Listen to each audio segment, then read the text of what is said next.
各位弟兄姐妹平安。这是耶和华所定的日子，我们当欢喜快乐。感谢天父上帝，让我们再次来到主的宝座前，同心敬拜赞美他。现在让我们用祷告的心，从关心教会圣工开始今天的敬拜。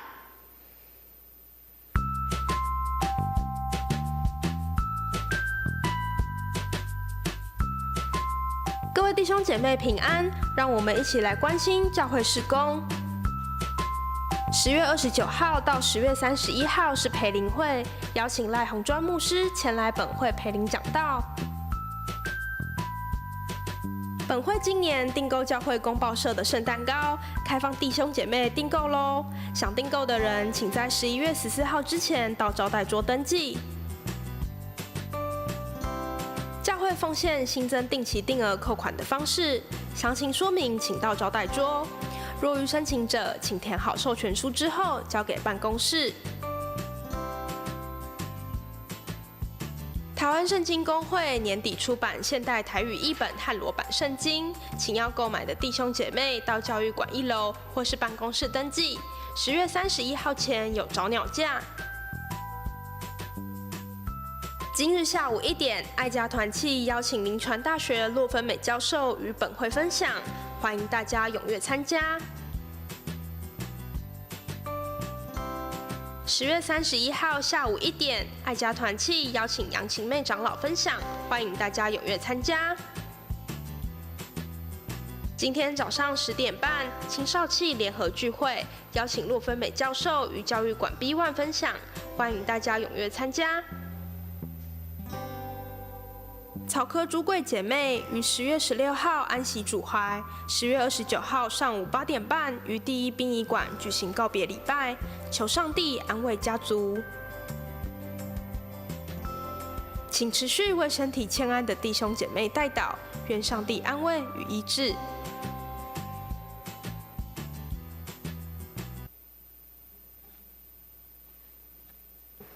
感谢主将生命的话语赐给我们。我们一同来读今天的金句2次，请。希伯来书7章24节，但是耶稣永远活着，他的祭司工作不由别人继承。希伯来书7章24节，但是耶稣永远活着，他的祭司工作不由别人继承。各位弟兄姐妹，请一同站立，我们同心来祷告。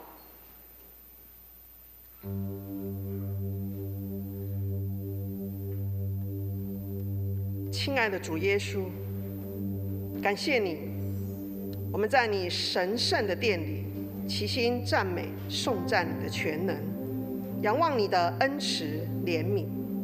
你是今在昔在永在的主，你是叫我们不偏行己路，用慈神爱所围绕我们的全能神，时常陪伴我们去面对困难，克服挫折，勇于承认错误而悔改，并回应呼召，乐在服事，尽情发挥上帝所给的恩赐，愿意为传福音全人全心摆上。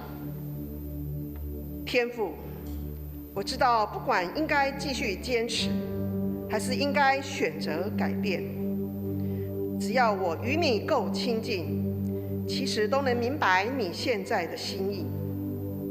爱我的神知道怎样的未来对我最好，但是你把决定的权利放在我的手心里。神啊，我也相信按照你的应许前进，绝对不会有错。可是我的心里实在恐惧，没有办法一一突破内心的阻碍。我真的太习惯了解人的有限，却不曾体验过神的无限。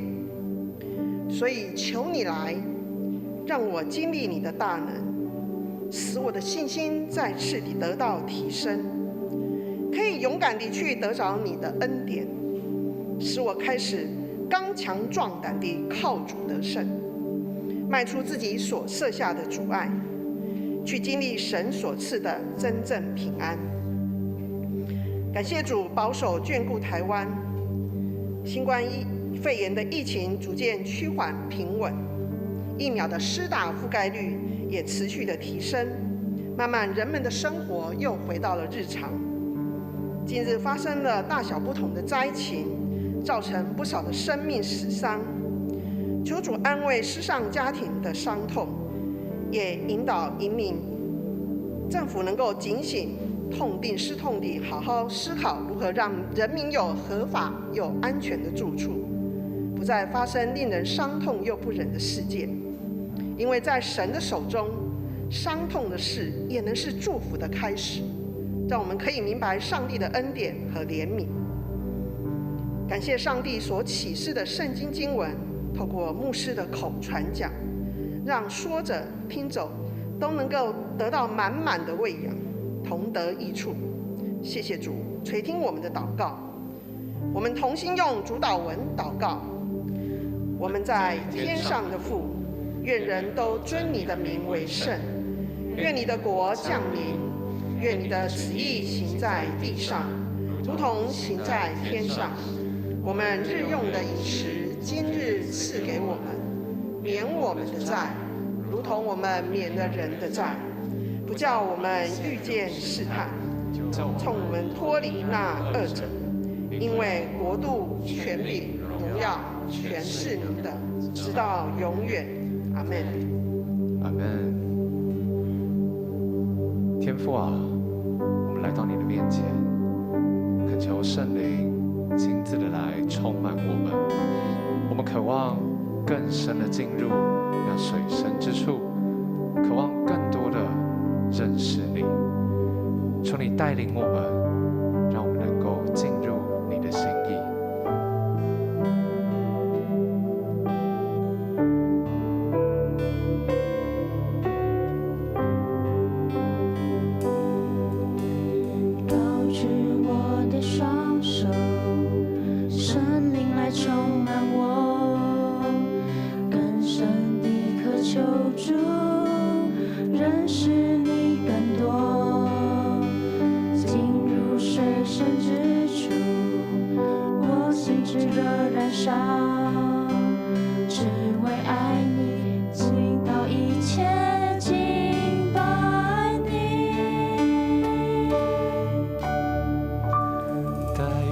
进入更深之处，带我进入你心意深处，带我走向更高之处，完全献上，聆听你声音，来爱你。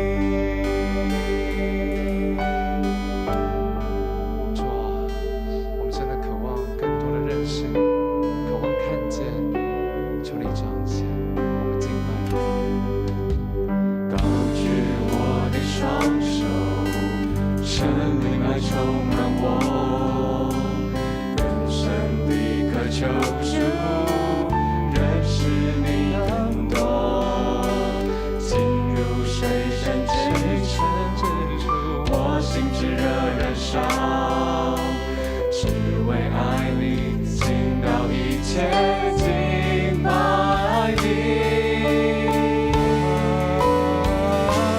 带我进入更深之处，带我进入你心意深处，带我走向更高之处，完全献上，聆听你声音，来爱你。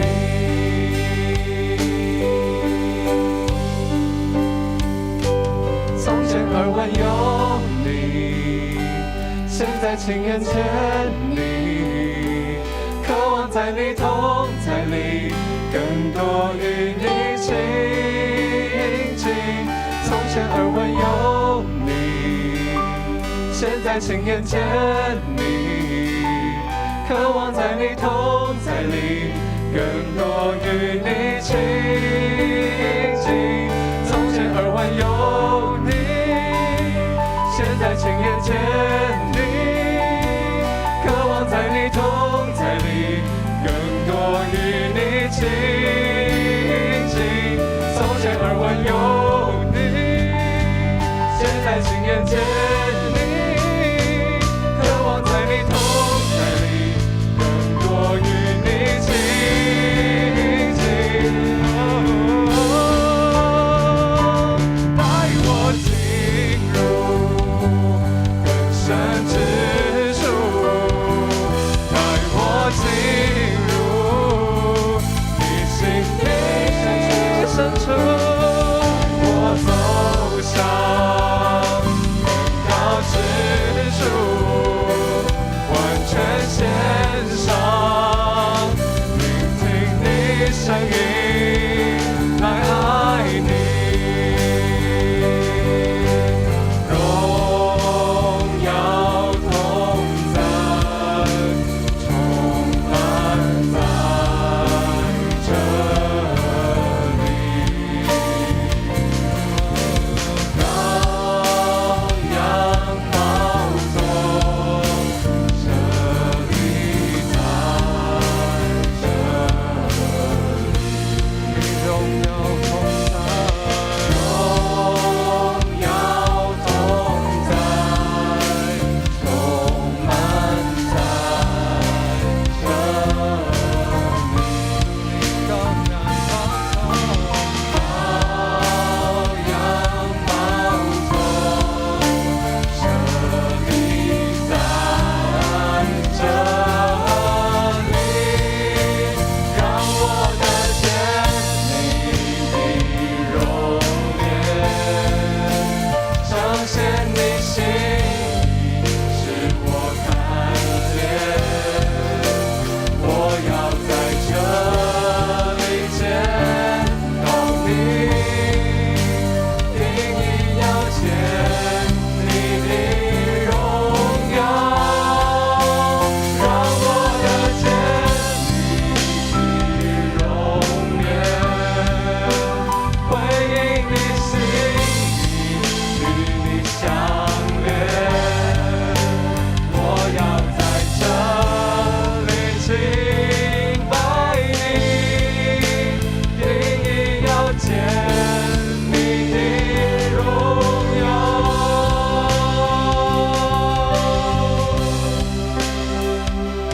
我的灵安静在你面前，深知道你就在这里。我的灵降服在你面前，知道你是我的神，知道你是我的神。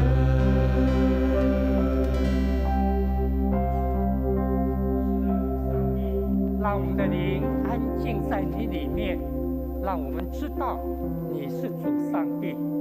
我们感谢赞美你。虽然外在环境多变，气候变迁，但是感谢主圣灵保守引导我们，能够到你面前来亲近、来敬拜。主啊，如同雨降临，滋润大地。恳求你的圣灵也降临在我们的心里面，来滋润我们的心灵，让我们再一次活起来，跟主相遇。这样感谢祷告，奉耶稣基督圣名，阿们。请坐。感谢主，让我们能够在他所预定的时刻，大家一起同心来敬拜。特别是常常我们在受这个疫情的影响，就会看指挥中心他的记者会。这个礼拜2次没有开记者会，就有人反映了哈，牧师啊，那没开记者会，说那可能要我们来开哈，不是。这个让我们看到另外一个阶段的学习，但是呢，更重要的是，我们能够按着主所预备的时刻到他面前。今年我们在主日礼拜的经课表主要是走马可福音。从复活节之后，如果我们有注意到的话，我们在认识主耶稣他所说所做为我们所完成的救恩，我们用马可福音来进行。马可福音在4福音书比较短，比较直接，很快呈现出无论是他的跟随者或所遇到的事件的焦点。所以我们今天开始先来看这一段的经文，马可福音10章46节到52节，请真如执事带领我们来看。他们到了耶利哥，耶稣同门徒并许多人离开耶利哥的时候，有一个讨饭的盲人，是底买的儿子巴底买，坐在路旁。他听见是拿撒勒的耶稣，就喊了起来，说：“大卫之子耶稣啊，可怜我吧！”有许多人责备他，不许他作声，他却越发喊着：“大卫之子啊，可怜我吧！”耶稣就站住，说：“叫他过来。”他们就叫那盲人，对他说：“放心，起来，他在叫你了。”盲人就丢下衣服，跳起来，走到耶稣那里。耶稣回答他说：“你要我为你做什么？”盲人对他说：“拉波尼，我要能看见。”耶稣对他说：“你去吧，你的信救了你。”盲人立刻看得见，就在路上跟随耶稣。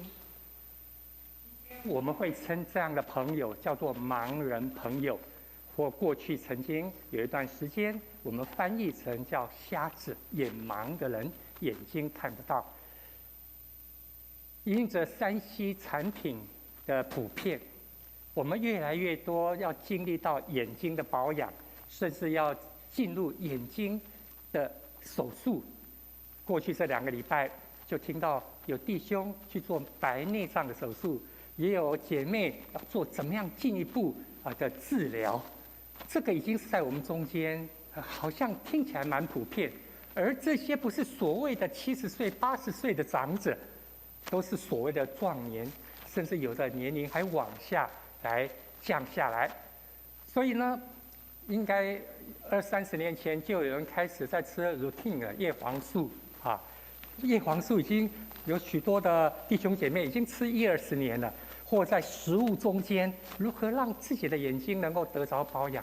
可是我们会眼花，我们有太多时候眼睛不舒服，大家就揉一揉，常常看到年轻人就想给他揉一揉哈。所以这些叶黄素相关保养眼睛的广告越来越多。我们知道有些国家、有些城市已经出现了这个罚则。如果你在路上过马路、过斑马线还在看手机，罚钱，已经执行了哈。现在已经有些国家这样执行了，因为3C产品或者是手机，它带领人家的眼睛一直注视着它，结果我们都忘了周遭的反应应该有的或危险等等这些事情。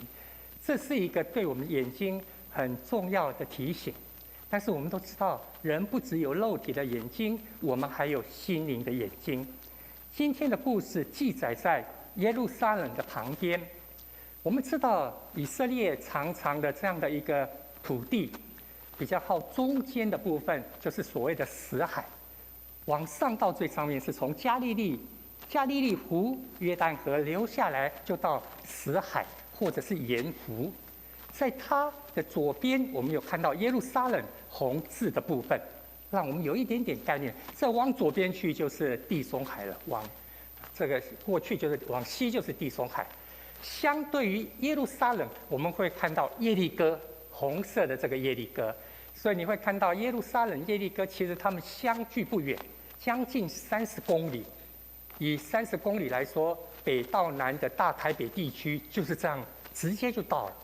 可是如果我们从纵剖面来看的话，你会看到耶路撒冷的海拔，耶路撒冷的海拔超过700公尺。以我们台北最近的，你开车往草山、往文化大学上去，就会很快就会到700公尺的地方。可是耶利哥呢，在海平面底下将近300公尺的地方，两个地方高低落差，你可以看到将1公里、1000公尺这样的一个感觉，你会像是在开高速公路。如果1号高速公路就是3义路段，3义路段，你如果从北往南，它就一直往下，不过就那2公里就结束了。如果从耶路撒冷往耶利哥，就30公里，一直比3义的坡度再大一点，一直往下，从海拔上700-800公尺到海拔以下300公尺的地方，所以我们才会听到一个比喻，耶稣说有一个人从耶路撒冷要下耶利哥，他走这段路，当然他不是在说耶路撒冷的故事，不是在说耶利哥的故事，而是在说这段路的故事。跟耶利哥有关的故事，我们印象最深的，就是在旧约里面的以利沙，让那个苦的水变成甘甜的水。到今天，如果我们有机会到以色列去参加旅行团，到耶利哥，导游一定会带你到这个水泉来，就是一定会带。那你会看到这个水泉旁边有好大的广场，停了很多游览车，旁边有很多的餐厅，因为这边一定是到以色列参访的人中间的一站。他还会甚至带你看一下现在的耶利哥这个泉水以前的水道是怎么样的。这是在耶利哥让我们印象最深的。我们在说以利沙的水泉，但是以今天在看新约福音提到耶利哥，在福音书里面提到耶利哥，就只有2件事情。印象最深的是左边，路加福音提到，在耶利哥有一个税吏长，他的名字叫做撒该。台语以前助理学老师跟我讲，这叫做威啊撒该威啊你就一个身材不高的撒该。所以如果你去到耶利哥，导游会带你说，就是这棵树那我们也不知道是不是这棵树2000年了，但是有这样的一件事情，一件事情，一个有钱的人，一个税吏长，他希望看一看风闻已久的耶稣到底长怎么样。人太多了，他挤不进去，所以就在某一棵的桑树上，他爬上去了，这样可以看到耶稣。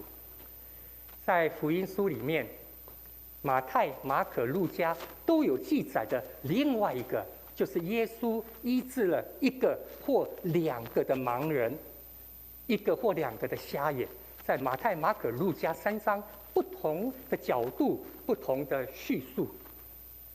因此，我们今天所读的经文说，有一个讨饭的瞎子，就是在耶利哥，在福音书里面唯2记载的事件之一。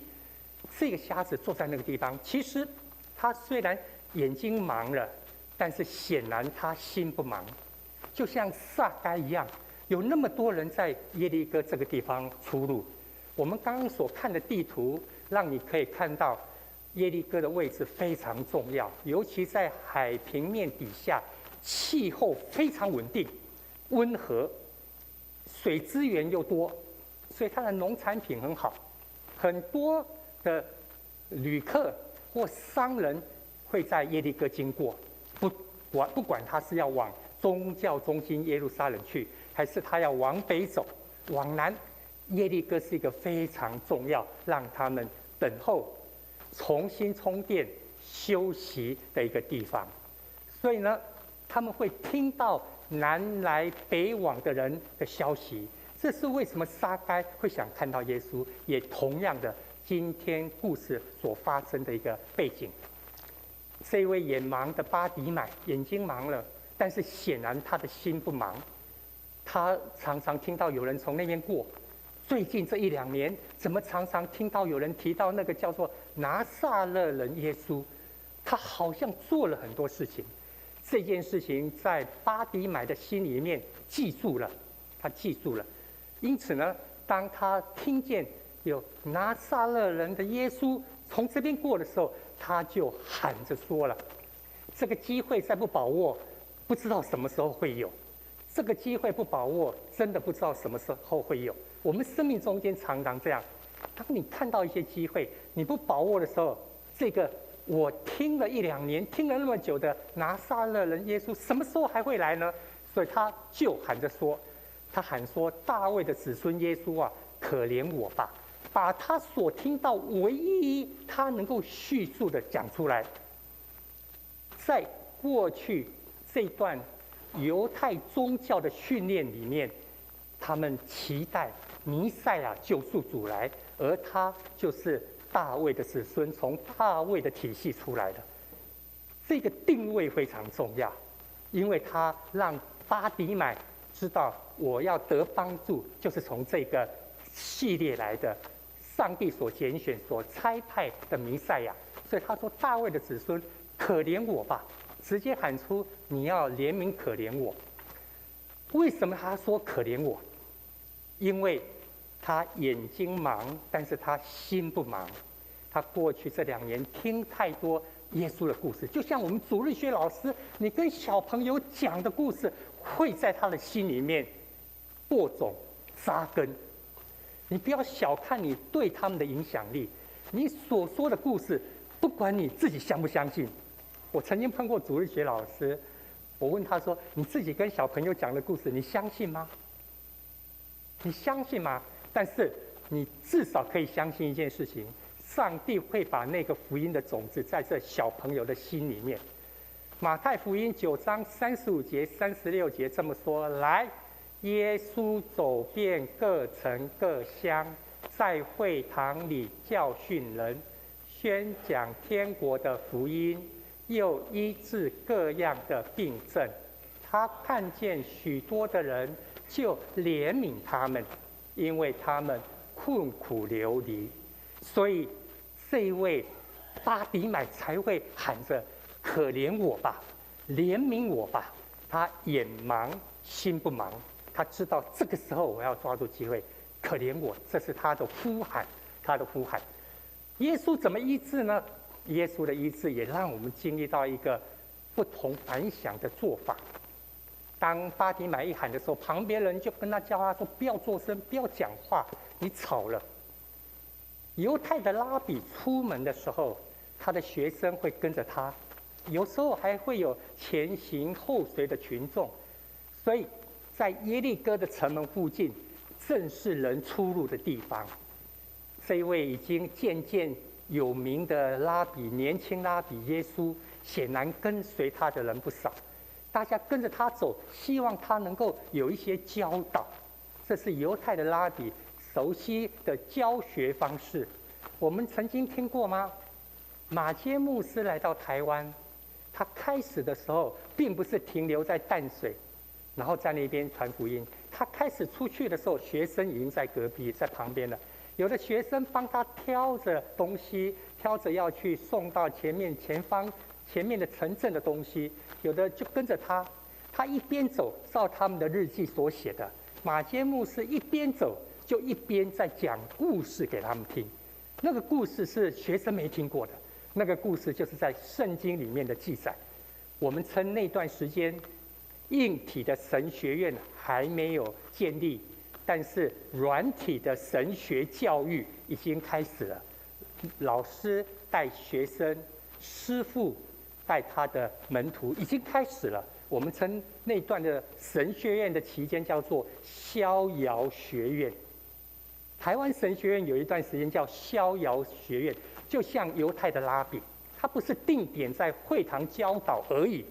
当他在路上旅行的时候，要朝耶路撒冷要去参加逾越节的时候，有许多的人会想要听他有没有什么新的见解。因此，巴迪买的呼声打乱了大家，马上有人责备他不要作声。不要吵了大家，尤其在城门口出入本来就很吵杂，你不要又增加了那个吵杂。可是呢，经文告诉我们，耶稣站住了，表示他听见。主上帝常常在喧扰、人来人往、非常嘈杂的环境中，他会听到细微的声音，会听到那个薄弱、穷苦人的声音，所以他重视这个部分，他不会藐视这个部分，他不会看轻，不会把它忽略掉。诗篇22篇第24节这么说：来，因为他没有藐视憎恶受苦的人，也没有向他掩面。那受苦之人呼吁的时候，他就垂听。受苦的人呼求的时候，主上帝会垂听，因为他知道有地方、有事件、有需要发生了。所以诗篇34篇第6节也这么说：我这困苦人呼求，耶和华便垂听，救我脱离一切患难。我们在那样的处境，我们会开口吗？我们会呼求吗？我们会说：主耶稣啊，你怜悯我，可怜我。我们会祷告吗？耶稣针对这样的，他说了：要我为你做什么？耶稣的医治很特别，他直接回答说：要我为你做什么？换一个角度说，就是我能够提供你什么？你今天跟我讲，你叫我要我可怜你，我能够提供你什么东西？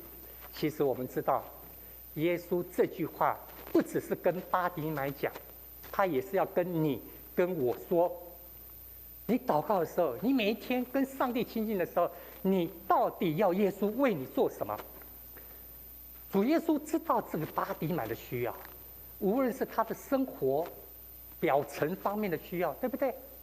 或者是给他比较好的拐杖，或者是今天的话，我们甚至为他预备一些机构，甚至给他送他一只导盲犬，让他能够行动比较方便。有太多方法，可是主耶稣要问他说：要我为你做什么？这句话不只是跟巴底买讲，也是跟你我。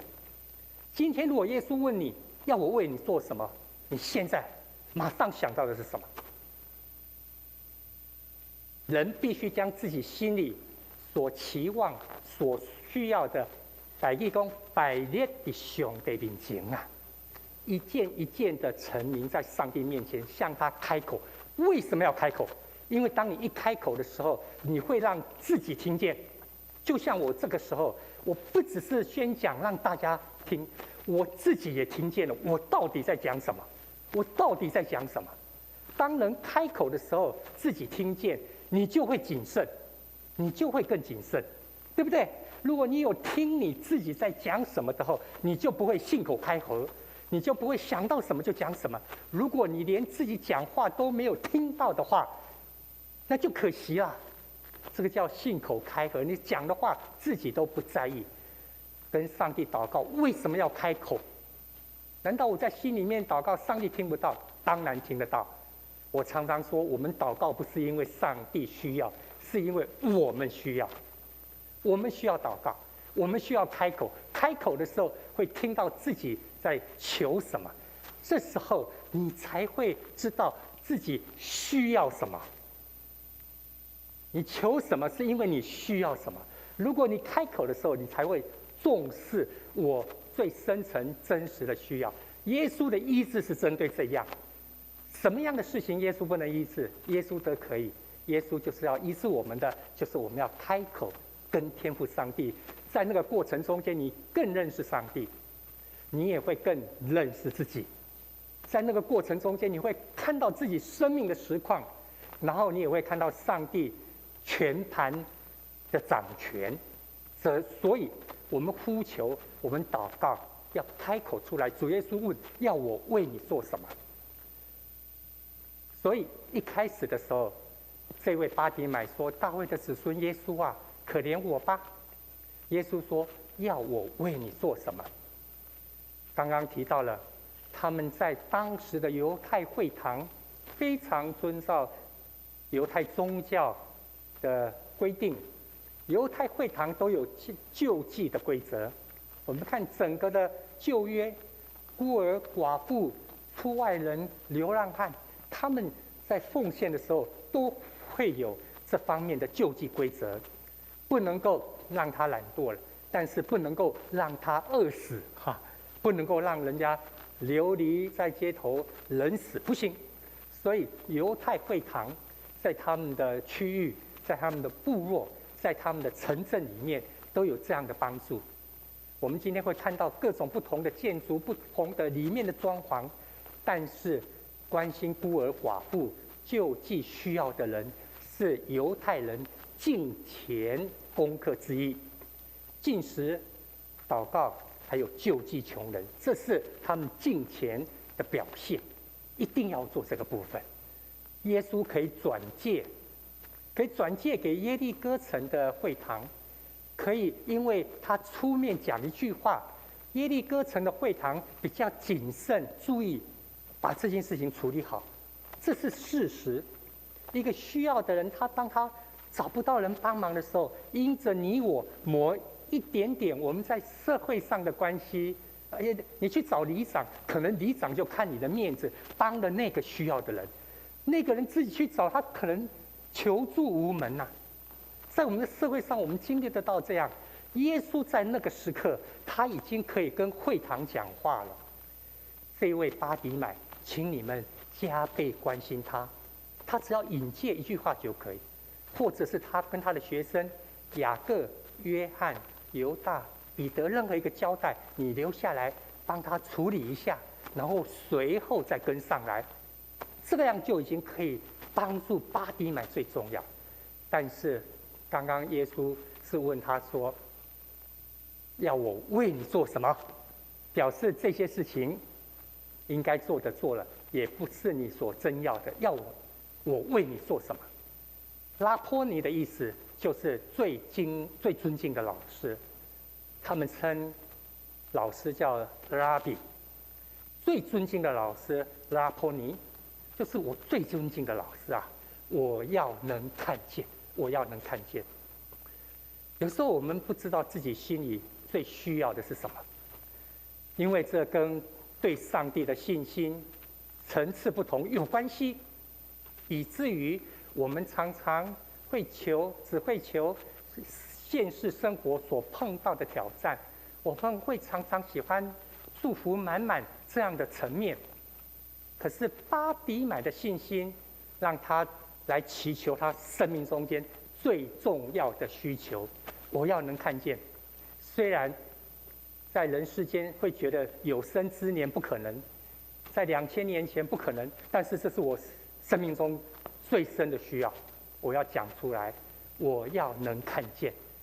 讲这句话的时候，巴底买他连结的不是社会情境，瞎眼的人一辈子瞎眼，然后最后能够得到善终，已经不得了了。他的心里面的信心不是停留在这里，而是停留在过去这几年他所听到的那个耶稣，传上帝国的福音，医治、赶鬼、怜悯人。所以他说我要能看见。这句话显出巴底买的信心。最重要的是，他知道自己生命最需要什么。你我们生命最需要什么？你现在生命最需要什么？你可不可以看到更深的地方？所以我们才会常常看到这句话说，对上帝的信心有不同的层次。许多时候我们会看到人家跟我们说，你让我看见嘛，我就相信。我们的弟兄姐妹非常的愿意来见证耶稣基督，但是很多人也碰过这样的挑战，连自己的孩子，我们邀他到教会，他都会问，你让我看呢？让我看那个拿拐杖的真的起来走，我就到教会，我就相信上帝。你让我看呢？让我看隔壁那位已经瘫痪，只不过是因为骑车撞了瘫痪已经2年的那个20几岁的邻居，让他起来啊！看耶稣怎么让他起来啊！我就相信，我就到教会，我们碰过这样的挑战跟质疑吗？我怎么回应他呢？是的，今天这个时代，我们常常听到这样：让我看见，我就相信。但是眼盲的巴底买永远不能够说这句话。没有，不是的。他虽然眼睛盲，但是他的心不盲，他的心眼已经知道。所以相信使人看见上帝。另外一个信心的层次是相信就会让你看到上帝的作为，看到上帝的带领。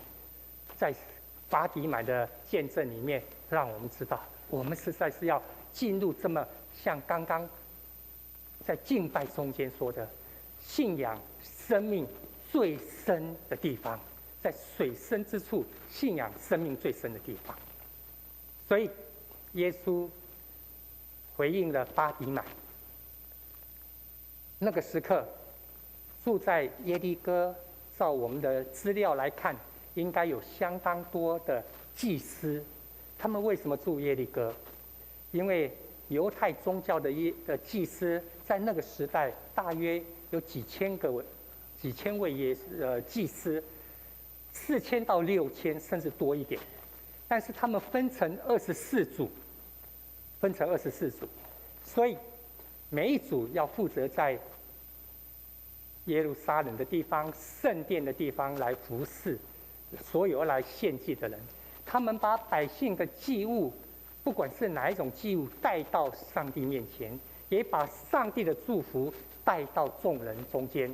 但是这些祭司会轮替，遇到逾越节、遇到重要的节日的时候，4、5千位、5、6千位的祭司全部要在耶路撒冷服侍，因为那时候来的是好几万人，甚至几十万的人在耶路撒冷跟他旁边的小城镇，所以所有的祭司都要出动。其他的日子呢，大部分的祭司就分散在他们自己的住家。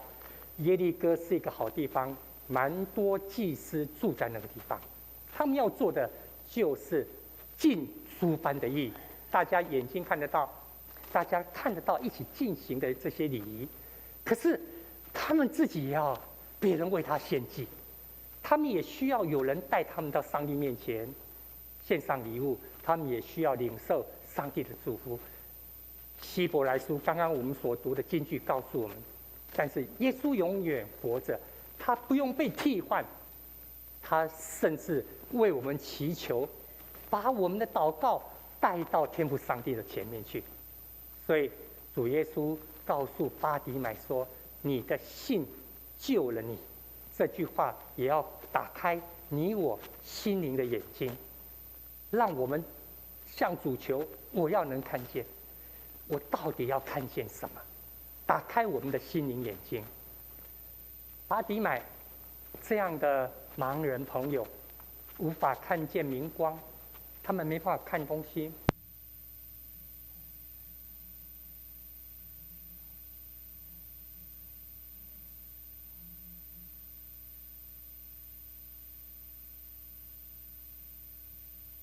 暗中的感觉，我们不容易体会。有些年轻人在破冰的游戏，在团体互动中间，我们会学习盲人，所以我们会用手帕把眼睛遮盖起来。我们不知道玩过那个游戏吗？然后让人牵着你，从这个地方走到教育馆，告诉你前面有楼梯咯，4个阶梯。到了前面，跟你讲，头前有河钉，有门槛，小心脚抬高一点，要跨过来。我们要走斜坡，我们要进入教育馆。你什么都没有看到，但是至少你还曾经有个印象。可是盲人朋友，如果一出生就盲人的话，你在讲的这个建筑颜色，包括阶梯是什么，他都没有概念。包括楼梯是什么东西，他都没有概念，他只能够用感觉的。这个是一个盲人朋友开的餐厅，你会看到餐具，可是整个餐厅都没有灯光。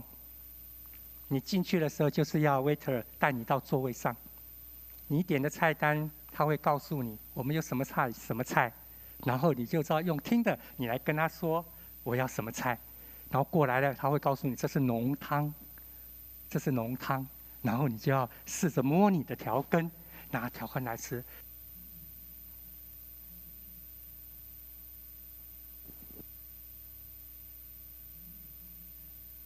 你什么都看不到，好，这是黑暗。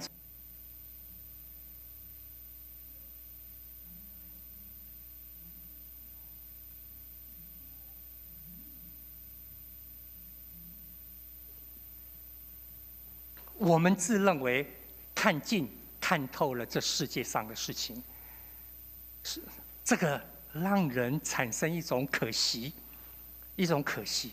我们会对周遭的环境感到绝望，甚至怨天尤人。很可惜，他自己没有觉得到，没有意识到，但是他也没有坏意。可是因为心里面忙掉了，所以他拒绝看到上帝使万事互相效力。他拒绝看到，他那个信心的眼睛没有开，所以他常常会有一些不自觉的怨言出现。这个物件哪呢？牧师怎么又不在了？怎么干事这样做呢？我们邻居怎么垃圾放这边呢？常常会看到的是这样的一个环境对他的恶意，这个非常可惜。明眼人如何能够在巴迪买的身上学习到，知道自己的需要，生命最深的需要是什么？今天这段经文也要问你，你生命中间最深的需要是什么？把现在的重担卸掉，你就满足吗？最深的需要是什么？你想要看见什么？要向地求的是什么？你想要看见什么？你到底想要看见什么？所以，求主帮助我们，心灵的眼睛，我们心灵生命的眼睛，能够看见事物，深入的看见事物的本质，让我们的生命智慧能够成熟。就像巴迪买所说的：“我要能看见。”他这句话是在苦难中，在黑暗中，向主耶稣呼求、祷告。所以他见证了一件事情：我们所碰到的艰困、苦难、挑战，常常是我们跟上帝相遇的场合。有没有把握那样特别的情境？在难处、在艰难中间，这是我们跟上帝会遇的场合。我们求主让我看见，我们会经历到主耶稣那双钉痕的手，被钉在十字架上的手，曾经被钉在十字架上的手，复活的主，他的手在你的生命、心灵的眼睛里面为你触摸，让你看见。所以在这环境还是不容易的情况下，我们求主帮助我们，再一次把这个金句来经历到它来。但是耶稣永远活着，他的祭司工作不由别人继承。我们呼求他把我们的祷告带到上帝面前，不止这样，我们的祷告，主耶稣反过来把那个祷告放在我们心里，放在我们耳中，让自己知道我在求什么，然后要去经历到借着主耶稣基督上帝的医治。我们一同来祷告。亲爱的主上帝，我们感谢赞美你，让我们能够经历到你真实的医治，不只是在我们外表看得到、感觉得到、以为所需要的医治。主啊，我们更求主你帮助我们，让我们心灵的眼睛能够开，能够真实的看见主的荣光，看见主你在我生命中间，看见主你在我生命中间的心意、丰盛、恩典。我们这样感谢祷告，奉耶稣基督圣名，阿们。阿们。这时候邀请弟兄姐妹，我们一同站立，用这首诗歌《我渴望看见》来回应我们的主。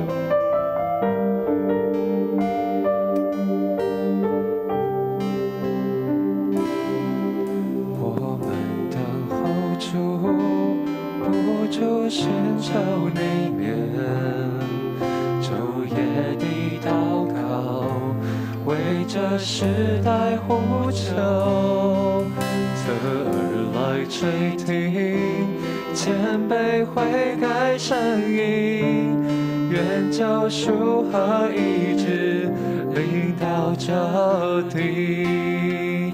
我渴望看见你的荣耀彰显，像云彩围绕，充满在这地。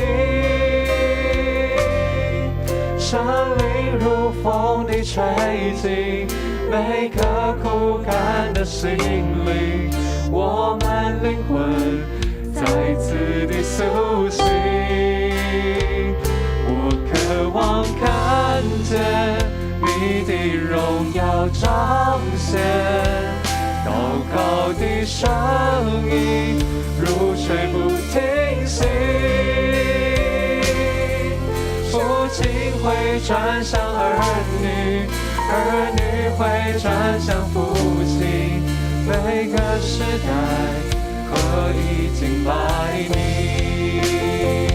我渴望看见你的荣耀彰显，像云彩围绕，充满在这地。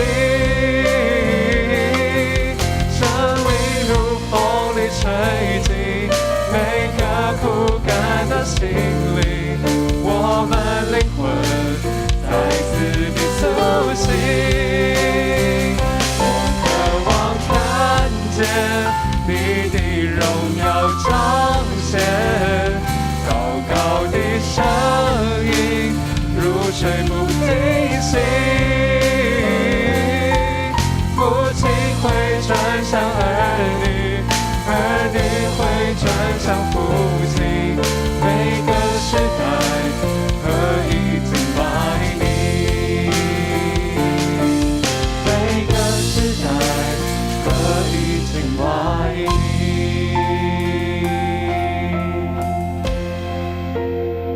请坐。请大家用感恩的心来奉献，奉献完请许牧师为大家主祷。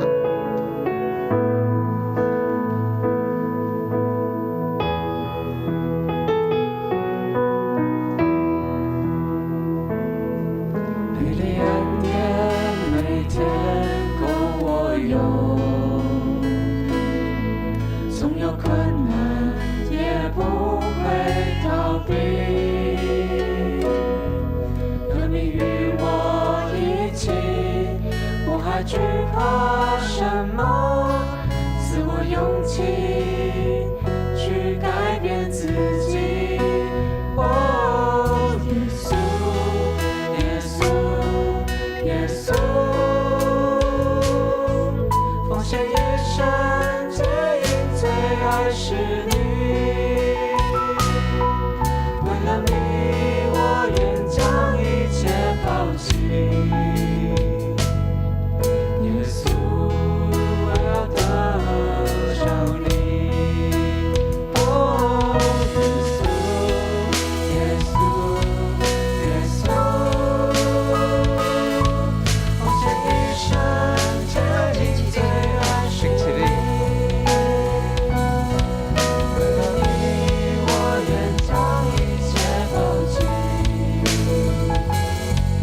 耶稣，我要得着你。我已决定，我一生最爱是你。亲爱的主上帝，我们每一次在你面前的决定，求圣灵来帮助我们。我们决定一生更爱主耶稣，乃是因为你那奇妙的大爱已经降临在我们中间。主啊，求你开我们心灵的眼睛，让我们能够看见，乃是因为主你所赐给我们那奇妙坚定的信，相信使我们看见。愿主耶稣基督的恩惠、天父上帝的慈爱、圣灵的相通扶持、安慰、医治与你们同在，从今日直到永远。阿们。请坐。今天的敬拜到此结束，请大家于殿乐结束后离席，祝福大家一切平安。